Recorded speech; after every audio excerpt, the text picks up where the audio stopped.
నీవు దేవుని కుమారుడవుతావు, నీ గుర్తింపే మారిపోతుంది. పరిశుద్ధాత్మ దేవుడు అల్లాడుచున్నాడు. ఎక్కడ? ఏదో పని చేయడానికి. ఏం పని అది? భూమికి ఆకారం ఇవ్వడానికి. ఈరోజు వాక్యం వింటున్న దేవుని బిడ్డ, దేవుడు నీతో మాట్లాడుతుంటున్నాడు. నీ గుర్తింపును మార్చడానికి పరిశుద్ధాత్మ దేవుడు ఉన్నాడు. హల్లెలూయా. ఈరోజు చెప్దామా? నా వెంబడి చెప్పండి. నా గుర్తింపు నా దేవుని ద్వారా ఉన్నతంగా, వాక్యానుసారంగా, అద్భుతంగా మార్చబడుతుంది. పరిశుద్ధాత్మ దేవుడు నన్ను మారుస్తున్నాడు. ఇలాంటి మాటలు ఇంట్లోకి వెళ్ళి చెప్తూ ఉండండి. వంట చేసుకున్నారా? ఈరోజు నేను దేవుని బిడ్డను, దేవుని వారసుని, నా ప్రతి అవసరం దేవుడు తీరుస్తాడు. ఎస్, పరిశుద్ధాత్మ దేవుడు మన జీవితాల్లో గొప్ప కార్యాలు చేయడానికి అల్లాడుచున్నాడు. ఆయన ఏదో కార్యం చేస్తాడు. మొదటి కార్యం, నిరాకారంగా ఉన్న భూమికి ఆకారాన్ని ఇచ్చాడు. రెండవదిగా ఆదికాండం 1వ అధ్యాయం 2వ వచనం.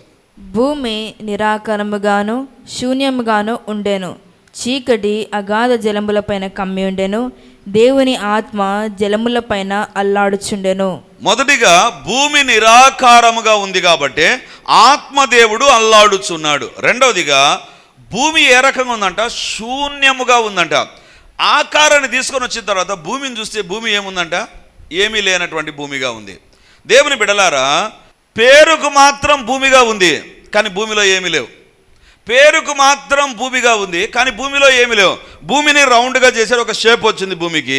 ఈ భూమి ఏ రకంగా ఉందంటే దాంట్లో ఏమీ లేదు, ఖాళీగా ఉంది. అప్పుడు పరిశుద్ధాత్మ దేవుడు చూశాడు, అరే ఈ భూమి షేప్లెస్గా ఉండేదాన్ని షేప్ తీసుకొని వచ్చాను, ఇప్పుడు ఈ భూమిలో ఏమీ లేవు. పేరుకు భూమిగా ఉంది కానీ అందులో ఏమీ లేదు. పరిశుద్ధాత్మ దేవుడు ఏం చేశాడు తెలుసా? ఆ లేని దానికి ఏవో ఉన్న వాటిని తీసుకొని వచ్చి పెట్టేశాడు. ఏవో లేనటువంటి దానికి ఉన్న వాటిని తీసుకొని వచ్చి పెట్టేశాడు. ఒకవేళ మీకు బ్యాంకులో 2000 రూపాయలు ఇచ్చారనుకుందాం. 2000 రూపాయలు ఇచ్చారనుకో. ఆ 2000 రూపాయలు మా బ్యాంకులో మీరు ఖాతా తెరిచినందుకు థ్యాంక్ యూ సో మచ్ అని 2000 రూపాయలు ఇస్తే మీరు ఏం చేస్తారో తెలుసా? 2000 రూపాయలను మీరు చూస్తారో చూడరో కానీ నేను మాత్రం ఖచ్చితంగా చూస్తా. ఆ నోట్ ఇట్లా అటు చూస్తా, ఎందుకు అది మంచి నోట్ అని.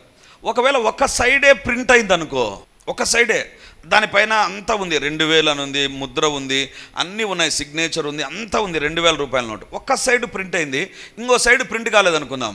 మేనేజర్ దగ్గరికి వెళ్ళి దండేసి, సార్ చాలా వందనాలు, 2000 రూపాయలు మాకు ఇచ్చారు, దీంతో మేము బతుకుతామంటామా? దాంట్లో లేదు, ఒకటి దానికి ఆ నోటుకు అవసరమైనది ఏదో అందులో లేదు కాబట్టి ఆ యొక్క నోటుకి ఇప్పుడు విలువ ఉంటుందా? విలువ ఉండదు.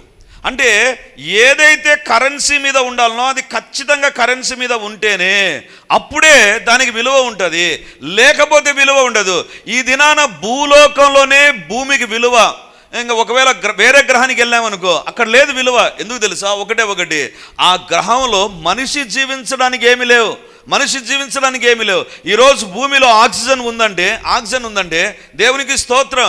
ఒకప్పుడు లేదు ఆక్సిజన్, చెట్లు లేవు ఒకప్పుడు, ఈరోజు చెట్లు ఉన్నాయి. ఎందుకు? దేవుడు కలుగునుగాక అన్నాడు. భూమికి వెలుగు లేదు, సూర్యుని దగ్గర నుంచి వచ్చేటువంటి వెలుగు లేదు. దేవుని బిడ్డలారా, ఈరోజు వెలుగు ఉంది, ఒకప్పుడు లేదు. భూమిలో ఏమి శూన్యముగా ఉన్నది, ఇప్పుడు అంత భూమి పైన ఉన్నాయి. అందుకే బైబిల్లో వ్రాయబడింది కదా, భూమిని దేవుడు నరులకు నివాసయోగ్యంగా చేశాడు. దేవుని బిడ్డలారా, whatever that is not there, ఉండవలసింది అక్కడ లేకపోయింది అనుకుందాం. ఏంటి దాని అర్థం? ఏంటి? నోటు పైన ఉండవలసిన ఒక ముద్ర లేకపోతే ఏమైంది? నోటుకు విలువ లేదు. నన్ను మీ ఇంటికి తీసుకొని వచ్చిన తర్వాత నాలో ఉన్న పార్ట్స్ అన్నీ తీసేశారు అనుకుందాం. నన్ను మీ ఇంట్లో పెట్టుకుంటారా? నాలో ఏముండాలో అది ఉండాలా? ఏమి లేకపోతే నా శరీరం మాత్రమే ఉందనుకుందాం. పైన శరీరం ఎవరిది ఉంటుందంటే, ఏదైనా హత్య చేసి లేకపోతే యాక్సిడెంట్లో చనిపోయిన వారిని పోస్ట్ మార్టం చేసిన తర్వాత ఏం చేస్తారు తెలుసా? వాళ్ళు ఉండవన్నీ తీసేస్తారు. ఏవైతే తొందరగా చెడిపోతే అవన్నీ తీసేసి ఊరికే పైన మనిషి ముఖం కనపడేటట్లు లోపల ఉండేవన్నీ తీసేస్తారు. ఉండవలసిన ఉంటేనే మనిషికి విలువ, ఉండవలసిన లేకపోతే మనిషికి విలువ లేదు. నోటుకి ఏది ఉండాలనో అది ఉండాలి, అప్పుడే విలువ. ఇప్పుడు టీవీ కొన్న తర్వాత దానికి పెద్ద అట్టపెట్టి ఇచ్చారు, దానికి పవర్ సప్లై ఇచ్చారు, అన్నీ ఇచ్చారు. లోపల మాత్రం పిక్చర్ ట్యూబ్ లేకుండా ఇచ్చారనుకుందాం, విలువ ఉంటుందా? ఉండదు. ఒకరోజు ఒక పరిచర్యకు టీవీ కొనాలని వెళ్ళాం. నేను వెళ్ళకముందు ఎప్పుడు ప్రార్థన చేసుకుంటా, ఒకటి ప్రభా ధర తక్కువ మధురం ఎక్కువ ఉండాలి. నా స్లోగన్ అది ఎప్పటికీ. నాకు తక్కువకు బెస్ట్ కావాలి ప్రభా, తక్కువ రేట్లో బెస్ట్ కావాలి. కాబట్టి నేను అన్ని షాపులు తిరుగుతుంటే అన్ని షాపుల్లో చాలా రేట్లు చెప్తుంటున్నారు. రేట్లు చెప్తుంటే నా ప్రార్థన ఏంటి, తక్కువ డబ్బుకు మంచి క్వాలిటీ టీవీ కావాలి. సో నేను ప్రార్థన చేసుకుంటూ వెతుకుతుంటే అందరు ఎక్కువ రేటు చెప్తున్నారు. ఒక షాప్కి వెళ్ళిన తర్వాత షాప్లో చూస్తూ నాకు ఒక టీవీ వెరైటీగా ఉంది, ఆ టీవీ కావాలని అడిగా. ఆయన ఏమన్నా అంటే ఈ టీవీ లోపల ఉంది, అది ఇస్తాను, ఇది వద్దులే అన్నాడు. నేను అడిగాను, ఇది ఎందుకు వద్దులే అంటున్నావు అన్నా. అది వద్దులే సార్ అన్నాడు. ఏం పని చేయదా? పని చేస్తుంది. మరి ఏం వద్దులే అంటున్నా, అదే కావాలి నాకు అన్నా. అదే టెస్ట్ చేయండి అన్నాను. ఆయన అంటే వద్దు సార్ వద్దులేండి అన్న. ఏంటి ప్రాబ్లమ్, అది సెకండ్ హ్యాండా లేకపోతే ఏంటి? లేదు సార్ కొత్త పీస్ సార్. మరి ఎందుకు వద్దు అంటున్నావు? ఏం లేదు సార్, ఒకటి మొన్న వర్షం పడింది కదా, వర్షంలో దాని పెట్టె అట్టపెట్టె ఉంటుంది కదా, అట్టపెట్టె పూర్తిగా తడిచిపోయి అది పనికి రాకుండా పోయింది సార్. దీనికి అట్టపెట్టలేదు. మీకు ఇంటికి పంపాలంటే అట్టపెట్టెతో పంపితేనే కొత్త టీవీని అందరూ అనుకుంటారు. కాబట్టి ఇది వద్దులే సార్ అన్నాడు. నేను అన్నాను, ఇప్పుడు అట్టపెట్టె లేకపోతే ఎంత రేటుకి ఇస్తావు అని అడిగాను. ఆయన అన్నాడు 5,000 రూపాయలు తగ్గిస్తావు సార్. మనకు కావాల్సింది ఏంటి? అదే 5,000 రూపాయలు తక్కువతో బెస్ట్ క్వాలిటీ. దాంట్లో ఏమన్నా తేడా ఉందా? గ్యారంటీ ఉంది సార్, మీకు కావాలంటే ఇస్తా. 5,000 కాదు 6,000కి ఇస్తాను నేను. అట్టపెట్టె లేకపోతే ఎవడు తీసుకుపోడు, అట్టపెట్టె లేకపోతే ఎవడు తీసుకుపోడు. ఏం లేదంట, అట్టపెట్టె లేదంతే. దానికి విలువ ఎందుకు తగ్గిపోయింది తెలుసా? టీవీ పనిచేస్తుంది, పిక్చర్ ట్యూబ్ బాగుంది, గ్యారంటీ వారంటీ అన్నీ ఉన్నాయి, ఒకటి లేదు, అట్టపెట్టలేదు. ఉండవలసిందేదో లేకపోతే విలువ ఉండదు. భూమి ఉంది, రౌండ్గా ఉంది, చూడ్డానికి బ్రహ్మాండంగా కనపడుతుంది, కానీ భూమి నిరాకారముగాను శూన్యముగాను ఉంది. ఏమి లేదు అక్కడ, ఏమి లేదు. అప్పుడు పరిశుద్ధాత్మ దేవుడు అల్లాడుచున్నాడు. దేవుని బిడలారా, 103వ కీర్తనలో చూడాల్సిన పని లేదు. పరిశుద్ధాత్మ దేవుడు ఏం చేస్తాడో తెలుసా? ఖచ్చితంగా నీ జీవితంలో లేనటువంటి దాన్ని ఇస్తాడు. పరిశుద్ధాత్మ దేవుడు సృష్టిలో పనిచేసి జీవులను ఆ యొక్క చెట్లను జీవము కలిగిన దానిగా మార్చింది పరిశుద్ధాత్మ దేవుడు అని వ్రాయబడింది. దేవుని బిడలారా, ఈరోజు దేవుడు మనతో మాట్లాడుతున్నాడు. పరిశుద్ధాత్మ దేవుని యొక్క స్వభావం ఏంటి తెలుసా? ఏది నీ జీవితంలో లేకుండా విలువ లేకుండా పోయిందో, ఆరోగ్యం లేకుండా విలువ లేకుండా పోయిందా, డబ్బు లేకుండా విలువ లేకుండా పోయిందా, లేకపోతే నీ ఇంటిలో సమాధానం లేకుండా విలువ లేకుండా పోయిందా, దేన్ని బట్టి విలువ లేకుండా పోయినా పరిశుద్ధాత్మ దేవుడు ఎవరు తెలుసా? He is the one who gives a value. ఆయన విలువనిచ్చేటువంటి దేవుడు.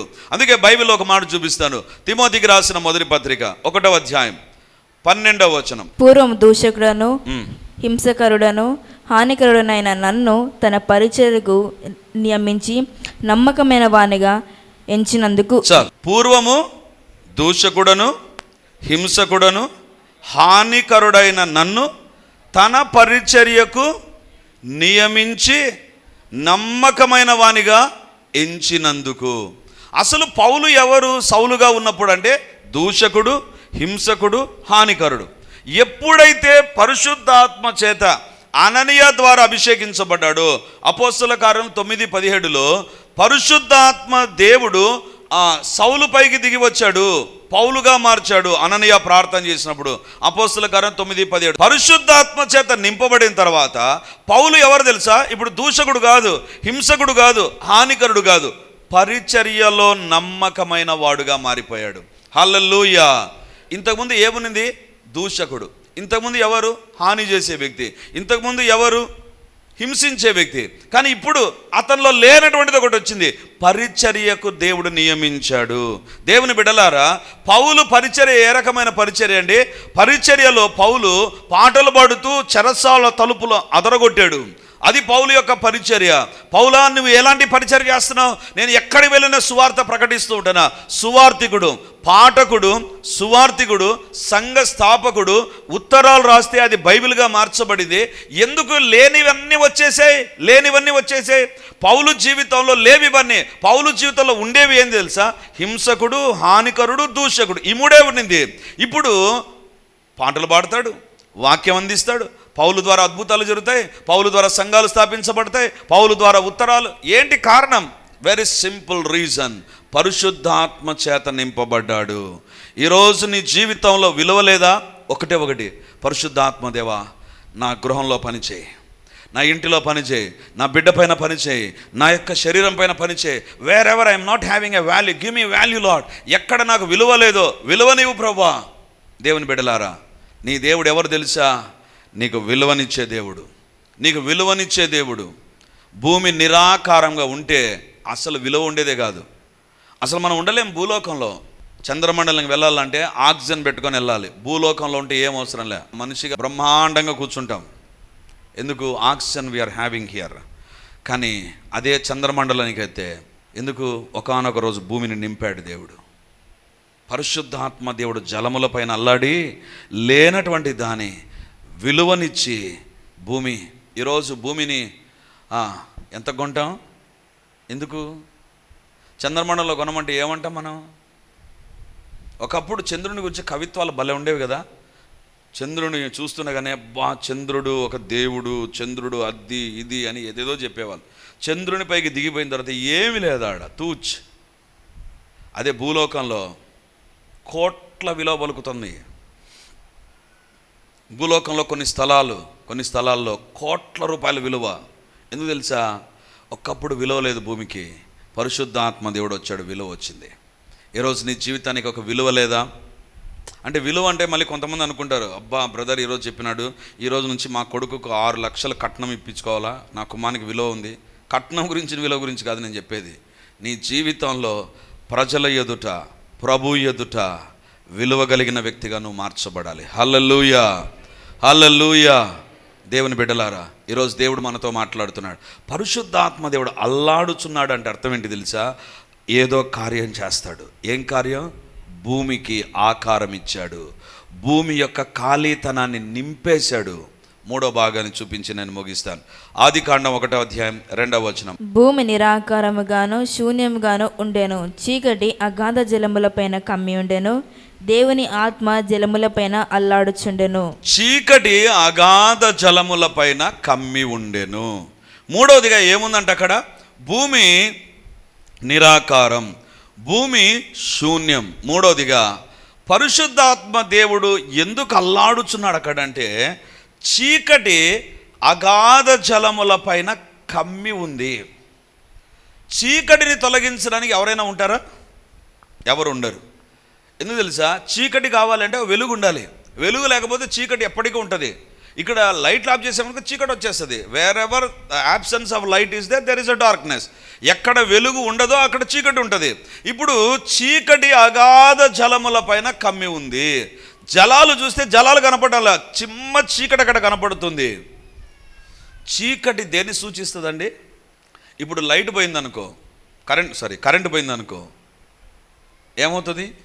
ఇక్కడే ఉంటాం. ఇంతవరకు పాటల పుస్తకం చూసి పాడింటా. నెక్స్ట్ ఇప్పుడు పాడమంటే ఏమవుతుంది? కన్ఫ్యూషన్. I cannot Singh. ఇక్కడ నేను పాట పాడలేను. మీ ఇంట్లో బాగా పడుకొని నిద్రపోతుంటావు, లేసే టైంలో కరెక్ట్గా కరెంటు పోయింది అనుకుందాం. నీ ఇంట్లేది చాలా సంవత్సరాల నుంచి ఉన్నావు, చాలా సంవత్సరాలుగా అక్కడ ఉన్నావు. ఏమవుతుందో తెలుసా? అడుగు వేయాలంటే భయం. అది చాలా సంవత్సరాలుగా అదే బెడ్రూమ్లో కూర్చున్నావు, అక్కడే తిరిగావు, అంతా అక్కడే ఉంది. కానీ చీకటి ఉంది కాబట్టి జరిగే కార్యం ఏంటి తెలుసా? చీకటి ఉంది కాబట్టి ఒకటి ఉంటుంది. ఎక్కడ చీకటి ఉంటుందో అక్కడ కన్ఫ్యూజన్ ఉంటుంది. చీకటి లేదనుకో ఇంకా బ్రహ్మాండంగా వెళ్ళిపోవచ్చు. ఒక దేశం పేరేదో మర్చిపోయినాను. ఆ దేశంలో అసలు రాత్రే ఉండని ఒక కాలం ఉంటుంది, రాత్రే ఉండదు. మీరు గూగుల్లో వెళ్ళి సెర్చ్ చేయండి. ఒక దేశానికి అసలు రాత్రి ఉండదు, ఎప్పుడు పగలు ఉంటుంది. వాళ్ళకి 24 గంటల వ్యాపారం జరుగుతుంది. మనకు రాత్రి అవుతాను 10 గంటలు అవుతాను పోలీసులు విజిలేసి మూసే అంటారు. ఆ దేశంలో చీకటి ఉంది. చీకటి లేకపోతే ఎవడు విజిలేసాడు? అందరు తెల్లారింటుంది. చీకటి ఉంటే కన్ఫ్యూజన్. పరిశుద్ధాత్మ దేవుడు వచ్చాడా, you will not be confused. నీవు ఏ రకంగా కూడా గందరగోళానికి గురి కావు. పరిశుద్ధాత్మ దేవుడు లేకపోతే ఏమవుతుందో తెలుసా? గందరగోళం ఏర్పడుతుంది. ఇక్కడ ఒక మాట చెప్తాను నేను. పరిశుద్ధాత్మ దేవుడు లేకపోతే ఏమవుతుందంటే గందరగోళం అన్నాను కదా. ఇదే పరిశుద్ధాత్మ దేవుడు అపోస్తల కార్యం 2వ అధ్యాయంలో సంఘం పైకి దిగి వచ్చాడండి. చూడండి 2వ అధ్యాయం, అపోస్తల కార్యం 2వ అధ్యాయం 3వ వచనం. మరియు అగ్ని జ్వాలల వంటి నాలుకలు విభాగింపబడినట్టు వారికి కనబడి వారిలో ఒక్కొక్కని మీద వ్రాలగా. చాలు. 5వ వచనం. ఆ కాలమున ఆకాశం క్రింద నుండి ప్రతి జనములో నుండి వచ్చిన భక్తి గల యూదులు యెరూషలేములో కాపురముండిరి. 6వ వచనం. ఈ శబ్దము కలుగగా జనులు గుంపుగా కూడి వచ్చి ప్రతి మనుష్యుడు తన తన స్వభాషతో వారు మాట్లాడట విని కలవరపడిరి. ఒకటి కలవరపడ్డారు, రైట్. 7వ వచనం. అంతటా అందరు విభ్రాంతి నొంది విభ్రాంతి నొందారు, భ్రాంతి నొంది ఆశ్చర్యపడ్డాడు. 3వది ఆశ్చర్యపడ్డారు. ఇదిగో మాట్లాడుచున్న వీరందరూ గలిలయులు కారా? మనలో ప్రతివాడు తాను పుట్టిన దేశపు భాషతో వీరు మాట్లాడుట మనము వినుచున్నామే, ఇదేమి 12వ వచనం. అందరి విభ్రాంతి నొంది ఎటూ తోచక ఏదేమగునో అని ఒకరితో ఒకడు చెప్పుకొనిరి. కొందరైతే వీరు క్రొత్త మద్యముతో నిండి ఉన్నారని అపహాస్యము చేసిరి. చాలు, ఈ భాగాలన్నీ ఎందుకు చదివించానంటే, పరిశుద్ధాత్మ దేవుడు దిగి వచ్చిన తర్వాత ప్రజలు అన్య భాషలతో మాట్లాడడం ప్రారంభించారు. ఒక్కొక్కరు ఒక్కొక్క లాంగ్వేజ్లో మాట్లాడడం ప్రారంభించారు. చాలామంది ఏమంటారంటే తోమ భారతదేశ భాషలో మాట్లాడాడు, అందుకే భారతదేశానికి వచ్చాడు అని చెప్తారు. దేవుని బిడ్డలారా, వారి వారి భాషతో, వారు ఏ దేశం నుంచి వచ్చారో ఆ దేశ భాషతో అక్కడ ఉండే వాళ్ళందరూ మాట్లాడుతుండగా వాళ్ళు అన్నారు, ఇదేంటిది? కన్ఫ్యూజన్ వచ్చేసింది వాళ్ళకు. వీళ్ళేంది, మనం ఎన్ని సంవత్సరాలుగా అక్కడ ఉంటే కొంచెం కొంచెం నేర్చుకున్నాం, వీళ్ళేంది ఇప్పుడు ఇన్ని సంవత్సరాలు ఇక్కడ ఉంటే టకీమని ఏదో భాష మాట్లాడుతున్నారే. దేవుని బిడ్డలారా, పరిశుద్ధాత్మ దేవుడు లేకపోతే అంత కన్ఫ్యూజనే. పరిశుద్ధాత్మ దేవుడు ఉంటే కన్ఫ్యూజన్ ఉండదు. దేవుని బిడ్డలారా, అందుకే వాళ్ళు అంటారు విభ్రాంతి నుండి ఎటు తోచగా. అరే వాళ్ళు గట్టిగా మాట్లాడినారు, వీళ్ళకి ఎందుకండి? కొంతమందికి ప్రతి చిన్నదానికి పెద్దదానికి కన్ఫ్యూజన్ ఉంటుంది. ఏదన్నా ఒకటి ఎవరన్నా మాట్లాడుతున్నారేమో, నా గురించి మాట్లాడుతున్నారేమో, నా కుటుంబాన్ని గురించి, నా భర్తను గురించి, నా పిల్లల గురించి లేనిపోని కన్ఫ్యూజన్లో ఉంటారు. వాళ్ళు మళ్ళీ నా దగ్గరకు వస్తారు, బ్రదర్ నా కోసం ప్రార్థన చేయండి, నా గురించి ఏమన్నా అనుకుంటున్నారేమో. మాకు ఒక తలకాయ నొప్పి. దేవుని బిడ్డలారా, వాళ్ళు కన్ఫ్యూజ్ అయ్యేది కాక మళ్ళీ సేవకుని కన్ఫ్యూజన్. దేవుని బిడ్డలారా, ఈరోజు దేవుడు మనతో మాట్లాడుతుంటున్నాడు. పరిశుద్ధాత్మ దేవుడు ఎక్కడ ఉంటాడో అక్కడ కన్ఫ్యూజన్ ఉండదు. ఇప్పుడు వీళ్ళు భాషలతో మాట్లాడుతూ ఉంటే బైబిల్లో వ్రాయబడింది, ఇదేమిది? విభ్రాంతి నుండి ఎటు తోచగా ఉన్నారంట. వాళ్ళు ఎటు తోచగా ఉన్నారు. అప్పుడు పేతురు నిలబడి మాట్లాడడం ప్రారంభించాడు. దేవుని బిడ్డలారా, అన్య భాషల వరం అనేటువంటిది అద్భుతమైన వరం. దేవుడు ఎవరు అడిగితే వాళ్ళకి ఇస్తాడు. అడగకయ్యే పొందక ఉంటాం మనం. అన్య భాషల వరం అనేటువంటిది అద్భుతమైనటువంటి వరం. చాలామంది ఏమంటారంటే, ఏంది బ్రదర్ వాళ్ళు ఏందో 2-3 పదాలు అదే పలుకుతూ ఉంటారు, ఏంటది? అది భాషలా ఏమవుతుంది? అది ఏంటి? కొంచెమన్నా అర్థం ఉందా? వాళ్ళకు అర్థం ఉందా? అసలు అన్య భాషలు అంటే, వరం అంటే ఎట్లుండాలి? మొత్తం సెంటెన్సులు మాట్లాడాలా? దేవుని బిడ్డలారా, 2 రకాలుగా అన్య భాషలు ఉంటాయి. కొత్తగా మాట్లాడేటువంటి వారు కొన్ని పదాలే పలుకుతూ ఉంటారు. When they began to speak, వాళ్ళు ఇంకా మాట్లాడుతుండగా, దేవుని ఆత్మచేత నింపబడుతూ ఉండగా, దే విల్ స్పీక్ ఫ్లూయెంట్లీ. చిన్నపిల్లలు ఏం తత్త అంటాడు ఫస్ట్, అదే కావాలి, ఫస్ట్ కావాల్సింది అదే. ఆ తర్వాత పెద్ద అయిన తర్వాత సెంటెన్సులు, పారాగ్రాఫులు మాట్లాడాల. పరిశుద్ధాత్మ వరము, అన్య భాషల వరం ఫస్ట్ కొన్ని పదాలే ఉంటాయి. ఆ పదజాలం అర్థం నీకు కాదు కాబట్టి పిచ్చెక్కిపోతుంది. బైబిల్లో ఒక మాట చెప్తాను, అన్య భాషల వరం అనేటువంటిది పదాలు అంటారు కదా, అలాంటి వారికి నేను ఇచ్చేటువంటి ఒక సూచన ఏంటంటే, రాజు కూర్చొని ఉంటే రాజు ఎదుట గోడ మీదకి ఒక హస్తం వచ్చింది. మెనే టెకేల్ ఉఫార్సీన్. మెనే అంటే మెనే ఒక పదం, టెకేల్ రెండవ పదం, మూడోది ఉఫార్సీన్. 3 పదాలు, మెనే, టెకేల్, ఉఫార్సీన్. ఈ 3 పదాలు ఉండేది అక్కడ, రైట్. ఇప్పుడు ఆ పదాల యొక్క అర్థం ఏంటి తెలుసా? పరలోక భాష యొక్క అర్థాన్ని మనం అంత ఈజీగా అర్థం చేసుకోలేం. మీరు గమనిస్తే చూడండి, దానియేలు గ్రంథంలోకి రండి, అక్కడ మీకు కనపడుతుంది. దానియేలు గ్రంథం 5వ అధ్యాయము, ఇందాక మనం చదువుకున్నటువంటిది 20వ వచనం నుంచి కదా, 24వ వచనం నుంచి. మెనే అంటే ఎంత ఉంది సెంటెన్స్? 2 లైన్లు.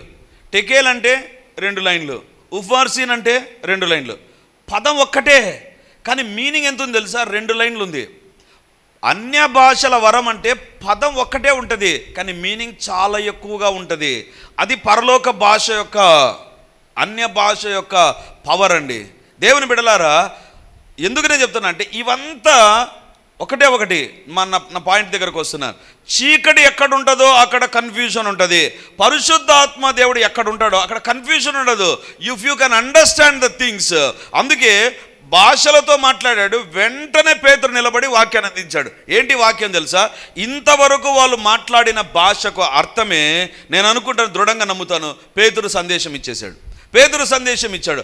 అంతసేపు అన్య భాషలతో మాట్లాడుతున్నాగా దాని అర్థమే పేతురు సందేశం ఇచ్చాడు. అంటే వాళ్ళందరూ ఏమంటున్నారు, వీళ్ళేం మాట్లాడుతున్నారు, కన్ఫ్యూజన్గా ఉంది, ఇదేమి మాకు తెలియదే, వీళ్ళేం మాట్లాడుతున్నారు, వీళ్ళు సొంత భాషతో మాట్లాడుతున్నారు, ఏందేందో మాట్లాడుతున్నారు, వీళ్ళు ఉదయాన్నే మద్యం తాగారు, ఉదయాన్నే తాగి కైపు ఎక్కువై మాట్లాడుతున్నారు, వాళ్ళకి అర్థం కాల. కానీ పరిశుద్ధాత్మ దేవుడు అక్కడ ఉంటే, పరిశుద్ధాత్మ దేవుడు ఏం చేస్తున్నాడు తెలుసా? పేతురు చెప్తున్నాడు, ఇది కన్ఫ్యూజన్ కాదు, దేర్ ఇస్ అ మెసేజ్, మాట్లాడు. 3,000 మంది రక్షించబడ్డారు. పరిశుద్ధాత్మ దేవుడు ఎక్కడ ఉంటాడో అక్కడ కన్ఫ్యూజన్ ఉండదు. పరిశుద్ధాత్మ దేవుడు ఎక్కడ ఉంటాడో. ఇప్పుడు ఒక చిన్న ప్రయోగం మీరే చేయండి. మీకు ఏదైనా ఏ విషయంలో కన్ఫ్యూజన్ ఉందనుకుందాం, పరిశుద్ధాత్మ దేవా నాకు సహాయం చేయి. ఒకవేళ భాషల వరం దేవుడు ఇచ్చాడా, when you speak in the unknown tongues, అన్య భాషలతో మాట్లాడినప్పుడు ఆ కన్ఫ్యూజన్ అక్కడ ఉండదు. హల్లెలూయా, హల్లెలూయా, దట్ ఈస్ మై ప్రాక్టీస్.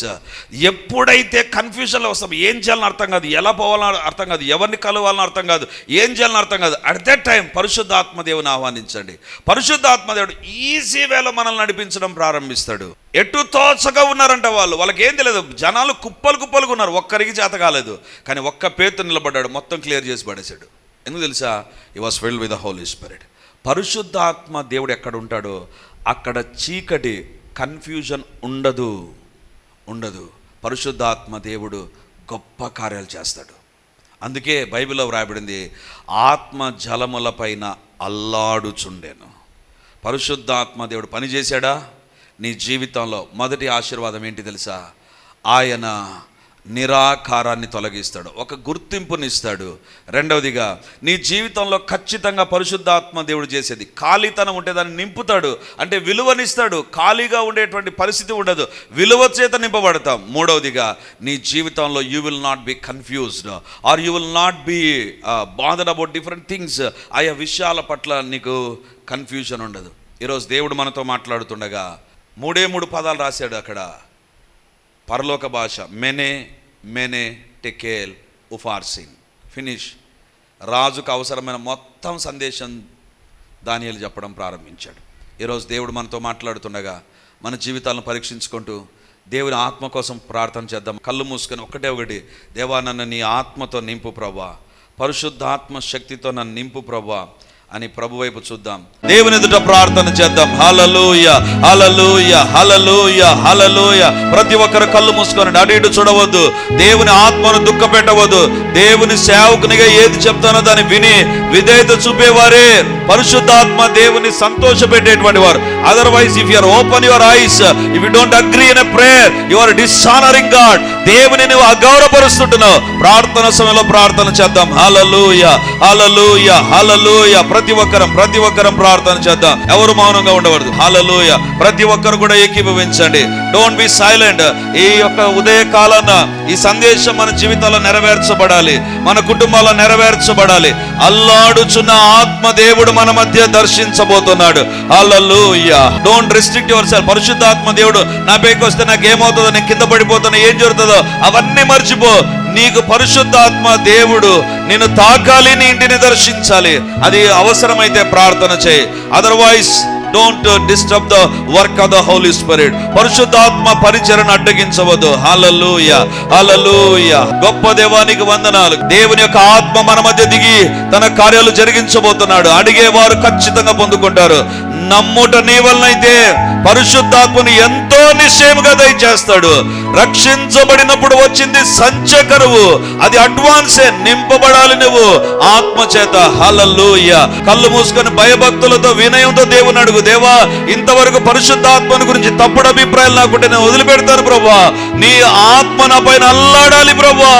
పరిశుద్ధాత్మ దేవుని కార్యాలు జరగాలి నాయన. హల్లెలూయా. మౌనంగా ఉండవద్దు.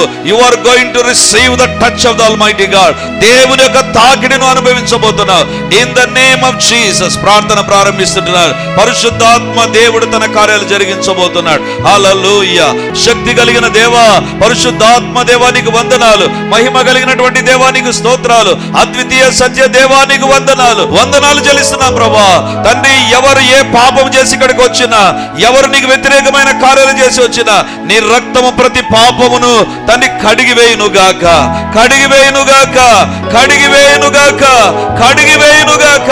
తండ్రి, నీకే స్తోత్రం, స్తోత్రం. పరిశుద్ధాత్మ పరిచయకు ఆటంకంగా ఉండే ప్రతి తలంపు, ప్రతి ఒక్క ఆలోచన చెరగొనిపోతుంటున్నాను. ఇప్పుడు దేవుని యొక్క ఆత్మ మమ్మల్ని దర్శించునుగాక. హల్లెలూయా. ఆ పెంతెకోస్తు పండుగ దినాన్ని దిగి వచ్చిన దైవాత్మ ఇప్పుడు మా మధ్యకు దిగి రండి ప్రభా, మా మధ్యకు దిగి రండి ప్రభా. Let your people be visited in a mighty manner in the name of Jesus. దేవుని యొక్క ఆత్మ తాకిడి ఇప్పుడు అనుభవించుదురుగాక, అనుభవించుదురుగాక, అనుభవించుదురుగాక, అనుభవించుదురుగాక. పరిశుద్ధాత్మ దేవుని యొక్క సంధింపు కలుగునుగాక. హల్లెలూయా, హల్లెలూయా, హల్లెలూయా. I bind every spirit, I bind every work of satanic force. I command you leave in Jesus name. దేవుని యొక్క ఆత్మ ఇప్పుడు పని చేయునుగాక. yes, దేవుని యొక్క ఆత్మ ఇప్పుడు పని చేయునుగాక.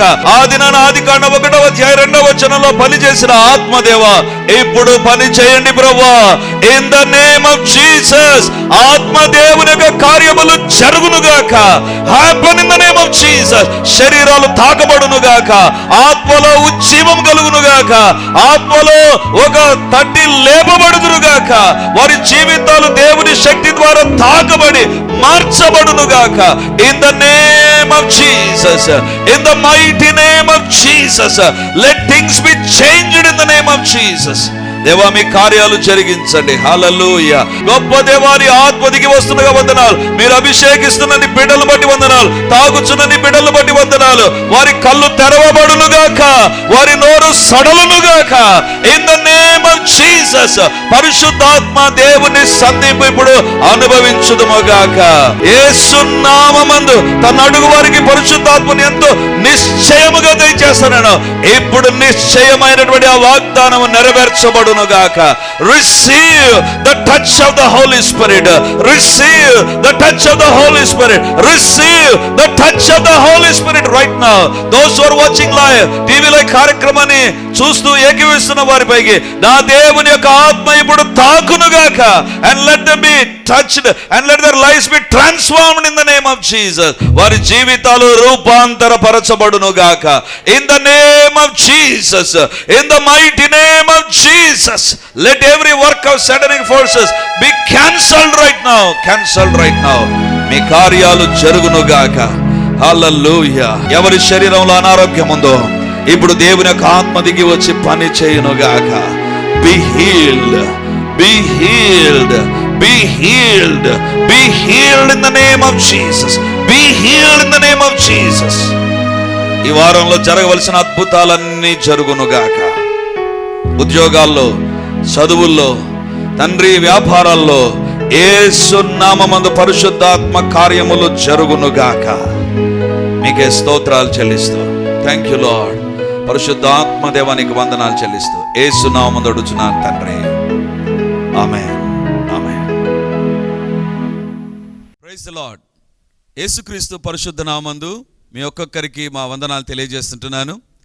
రిడీమర్ చర్చిలో మొదటి ఆరాధన 8 గంటలకు ప్రారంభమవుతుంది. రెండవ ఆరాధన 10 గంటలకు ప్రారంభమవుతుంది. మూడవ ఆరాధన సాయంత్రం 7 గంటలకు ఉంటుంది. దేవుని బిడ్డలారా, ఎవరైనా ఉదయం ఆయా పనులు కలిగి రెండవ ఆరాధనలకు రాలేకపోతున్నారని భావించి ఈ యొక్క మొదటి ఆరాధన ప్రారంభిస్తున్నాం. సో ఈ యొక్క అవకాశాన్ని సద్వినియోగం చేసుకొని దేవుని యొక్క సన్నిధికి వచ్చి దైవ దీవెనలు మీరు పొందాలని కోరుతున్నాం. మొదటి 2 ఆరాధనలు మాత్రమే ప్రభు బల్ల ఉంటుంది. కాబట్టి సిద్ధపడి దేవుని సన్నిధికి రమ్మని మిమ్మల్ని కోరుతూ ఉన్నాను.